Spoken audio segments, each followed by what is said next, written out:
One विभाग ने किया साहडार में अनुभूति कैंप का आयोजन। स्कूली बच्चों को जंगल का कराया भ्रमण। बच्चों ने प्रकृति और वन्य जीवों के महत्व को जाना।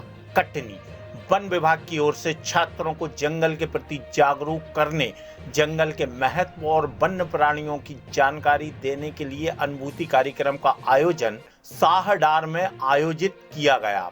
बाघ की थीम पर आयोजित कार्यक्रम में स्कूली छात्र छात्राओं को साहडार के जंगल का भ्रमण कराया गया। स्कूली बच्चों को सुबह साहडार जंगल का भ्रमण कराते हुए पक्षी दर्शन कराया गया और पक्षियों के प्रति प्रकृति व रहवास के बारे में जानकारी दी गई।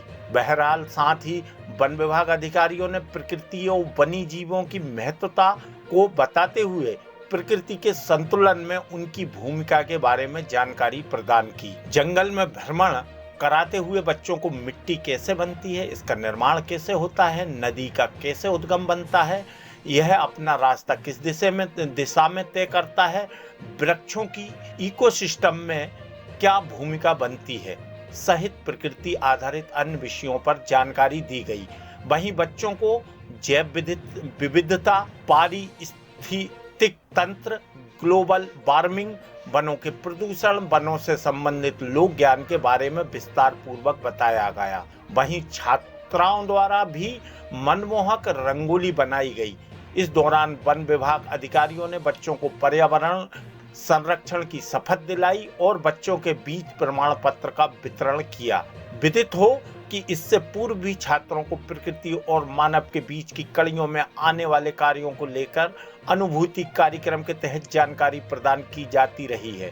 अनुभूति कार्यक्रम में विशेष Umaria Paan ranger Ajay Mishra, deputy ranger Shakuntala Gaur, Santosh Iyer, beat guard Rajesh Soni, Sudhir Singh, Rajesh Sharma, Pradeep Tiwari, Uma Chaudhary, Anand Srivastava, Deepak Kesharwani, Prabhat Pandey, Pawan Sharma, Ram Lakhan Gurjar, Dinesh Dahayat, Rohit Kol, Ramphal Patel, Tathagat Vats सहित स्कूली छात्र छात्राओं व शिक्षकों की उपस्थिति रही। कटनी से स्वराज्य मेल के लिए रमेश कुमार पांडे के बारे में मतलब कि प्रदूषण के बारे में बताया गया है और जंगलों की रक्षा करना चाहिए हमें, और जंगलों से हमें क्या क्या मतलब लाभ होते हैं, और पेड़ पौधों को हमें काटना नहीं चाहिए। पेड़ पौधों से हमें ऑक्सीजन प्राप्त होती है और पेड़ पौधे नहीं रहेंगे तो हम लोग जीवित नहीं रहेंगे। और हमको क्या क्या मतलब औषधि प्राप्त होती है, उससे क्या हमको हानि होता है, क्या लाभ होता है। जैसे और हमको लकड़ी प्राप्त होती है और जड़ी बूटी से औषधि प्राप्त होती है। और यहाँ बताया गया कि मतलब अन्य प्रकार की औषधि से बताया गया कि हमको ये उपलब्ध होता है। जैसे आंवला से बताया गया कि हमारे जैसे हमको मतलब हमारी आँखों के बारे में कि उससे हमको लाभ प्राप्त होता है। हर्रा के बारे में बताया गया कि उससे कोई बीमारी नहीं हो सकती, उसको सिर बालों में भी लगाया जाता है। और महुआ को भी बताया गया, उससे शराब बनती है, वो भी मतलब कि मतलब यहाँ पर तरह तरह की प्रतियोगिताओं का यहाँ तरह तरह की प्रतियोगिता की शिक्षा दी गई। ऋचा लोधी। सर, आज ये अनुभूति कार्यक्रम जो किया गया है, इसमें किस किस स्कूल के छात्र छात्राओं को बुलाया गया है? अभी हमारा जो अनुभूति कार्यक्रम है वो इको पर्यटन बोर्ड द्वारा पूरे मध्य प्रदेश में हर रेंज में 2 कैंप किए जा रहे हैं। इसमें उमरिया पान से हमारे यहाँ 120 बच्चे आए हैं, जो सुबह 7 बजे से अभी 4 बजे तक प्रोग्राम रहेगा, जिसमें पक्षी दर्शन, जंगल का पैदल भ्रमण, साथ में खेल कूद प्रतियोगिताएं और वनोपज के बारे में बताया गया। इसके बाद अभी चित्रकला प्रतियोगिता होगी, साथ में ऐसी प्रतियोगिता होगी और इसमें जो बच्चे प्रथम और द्वितीय आएंगे उनको पुरस्कार दिया जाएगा।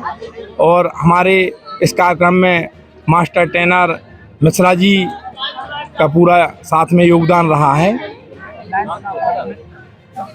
किसके संदर्भ में जानकारी दी गई? इसमें वन पर्यावरण के बारे में बच्चों को बताया गया है। अनुभूति में जो आज सुबह 7 बजे से 4 बजे तक जो बच्चों को फील हुआ है उसके बारे में बताया गया है। साथ में मैं बाघ हूँ, ये इस बार